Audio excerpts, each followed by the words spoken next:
Shalom keluarga damai yang dikasihi Tuhan. Sapaan damai sejahtera pada pagi hari ini 31 Agustus terambil dari surat 1 Petrus 2 ayat 19 sampai 25 dengan judul Nats Penderitaan Kristus sebagai Teladan. Mari kita berdoa sebelum kita membaca dan merenungkan firman Tuhan. Ya Tuhan, jika pada hari ini Engkau mengajak kami untuk membaca dan memahami arti firman-Mu, kami mohon agar Allah Roh Kudus sendiri yang menerangi pikiran dan hati kami, supaya kami bukan saja paham, tetapi sungguh-sungguh hidup dengan dan di dalam terang firman-Mu. Demi Kristus. Amin. Bacaan dari surat 1 Petrus pasal 2 ayat 19 sampai 25, di mana saya akan membaca ayat 19, 20, dan 21 saja. Sebab adalah kasih karunia jika seorang karena sadar akan kehendak Allah menanggung penderitaan yang tidak harus ia tanggung.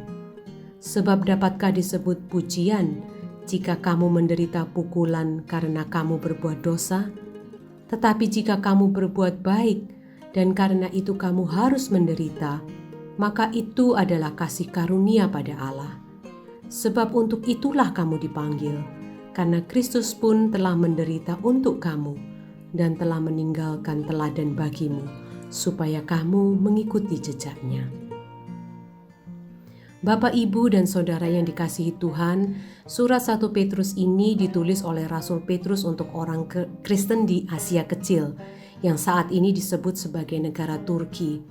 Mereka adalah jemaat Kristen non-Yahudi.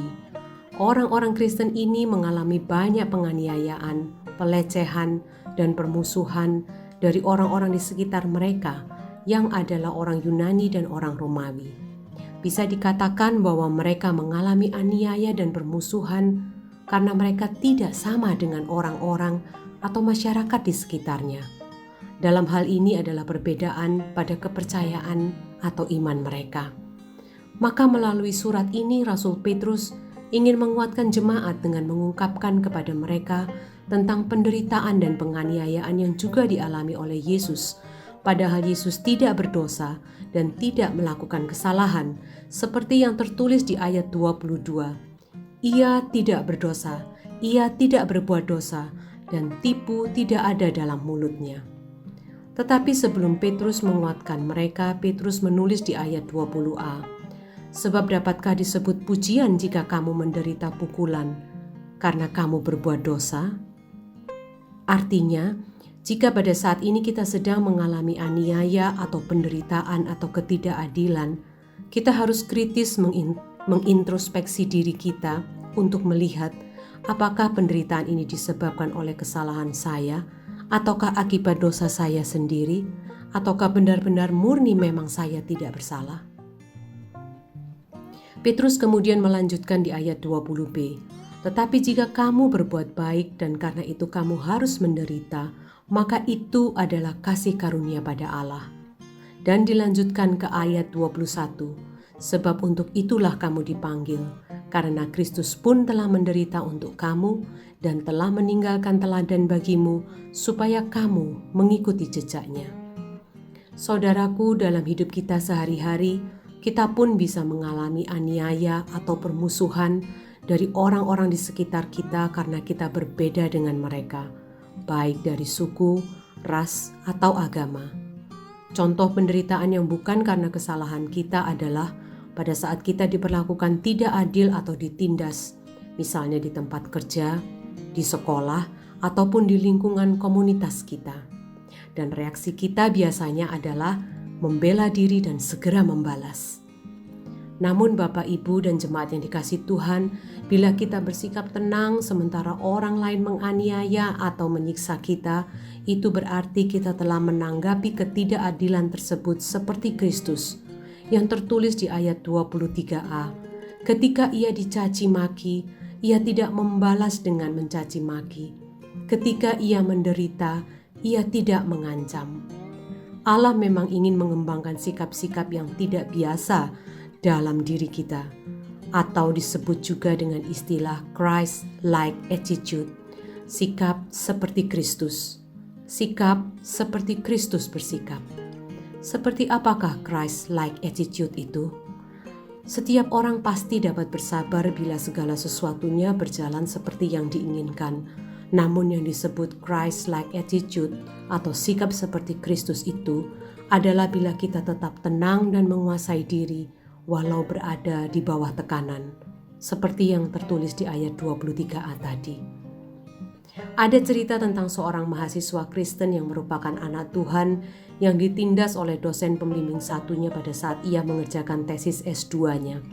Lebih karena si mahasiswa berbeda suku dan agama dengan si dosen. Pada awalnya si mahasiswa bingung harus membuat tesis dengan judul apa. Karena situasi dan kondisi pandemi, ia tidak bisa belajar dan mencari ilham judul di perpustakaan karena kampus tutup. Setelah mencari dan menelaah beberapa alternatif judul, akhirnya ada judul yang sepertinya bisa dikembangkan. Persoalan muncul pada saat dosen pembimbing satu sangat tidak kooperatif, sulit dihubungi, dan jelas terlihat kalau beliau seperti tidak berminat membimbing. Bahkan pada saat ujian proposal, di mana si mahasiswa gagal karena tidak bisa menjelaskan dengan baik dan benar, si dosen pembimbing satu bukannya membantu, tetapi malah menyalahkan dan membodoh-bodohkan karena tidak bisa menjawab dengan benar.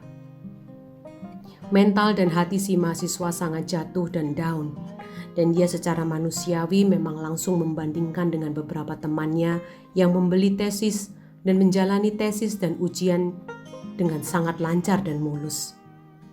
Tetapi dengan sekuat tenaga dan terus berdoa, mahasiswa tersebut berusaha untuk mencoba dan terus mengerjakan tesisnya dengan jujur dan benar.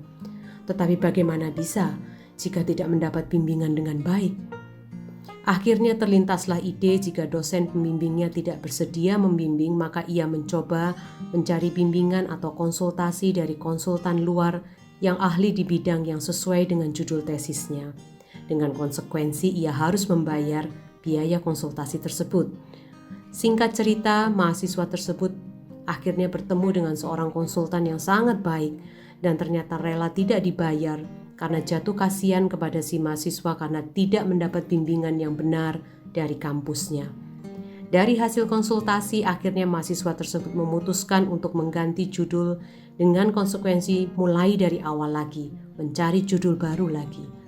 Kemudian ia menghubungi dosen pembimbingnya untuk proses pembatalan judul yang pertama tadi, dan entah bagaimana, info bahwa si mahasiswa memakai konsultan luar sebagai pembimbing tesisnya terdengar sampai ke telinga pimpinan fakultas. Tidak lama kemudian dosen pembimbing 1 dan 2 menghubungi mahasiswa tersebut untuk Zoom meeting.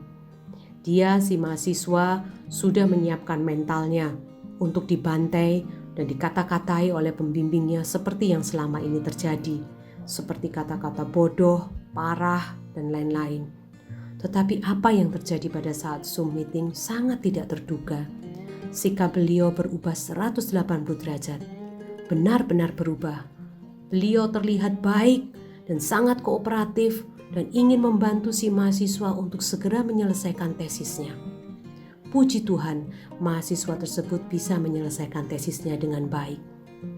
Apakah kejadian di atas itu aneh, ajaib, kebetulan? Sebagai anak Tuhan, kita tidak melihatnya seperti itu. Kita percaya ada tangan Tuhan yang besar dan penuh kuasa yang sedang bekerja di dalam tiap detil persoalan kita. Fenelon, seorang teolog pada abad 17, berpendapat, jangan bersedih bila orang-orang jahat menipu Anda. Biarkan mereka melakukan apa saja dan lakukanlah terus apa yang dikehendaki Allah. Kedamaian dari persekutuan yang manis dengan Allah akan menguatkan Anda. Yang penting, pusatkan perhatian Anda kepada Allah. Tuhan memang mengizinkan keadaan yang menyedihkan terjadi karena Dia melakukan ini demi kebaikan Anda. Apa yang dimaksud dengan demi kebaikan kita? Yang dimaksud adalah bila kita menanggapi ketidakadilan seperti Kristus menanggapi, maka kita akan belajar bagaimana hidup hanya bersandar kepada Tuhan saja. Seperti di ayat 23b menuliskan, tetapi ia menyerahkannya kepada Dia yang menghakimi dengan adil. Yesus tidak membalas, tetapi menyerahkan semuanya kepada Bapanya. Hal ini sama seperti yang tertulis di Roma 12 ayat 19. Saudara-saudaraku yang kekasih, janganlah kamu sendiri menuntut pembalasan, tetapi berilah tempat kepada murka Allah, sebab ada tertulis, pembalasan itu adalah hakku. Akulah yang akan menuntut pembalasan, firman Tuhan. Maka kegelisahan, perasaan tidak aman, sikap pesimis kita akan berubah menjadi ketenangan, kestabilan emosi, dan pengharapan di dalam kasih karunia Tuhan. Mari kita berdoa. Ya Tuhan, sungguh tidak mudah bagi kami untuk bersikap tenang dan terkontrol pada saat kami mengalami penderitaan dan aniaya yang bukan karena kesalahan kami. Tolong kuatkan kami terus ya Tuhan. Tolong kami untuk terus memandang kuasa-Mu dan percaya bahwa Engkau ada, melihat, dan menyertai kami dalam masa-masa sulit kami. Terima kasih Bapa yang baik. Amin. Bapak, Ibu, Saudara yang dikasihi Tuhan, cerita di atas adalah cerita yang berakhir dengan baik. Kita sekarang mungkin masih berada dalam situasi yang tidak baik, masih mengalami penderitaan, dan masih berjuang.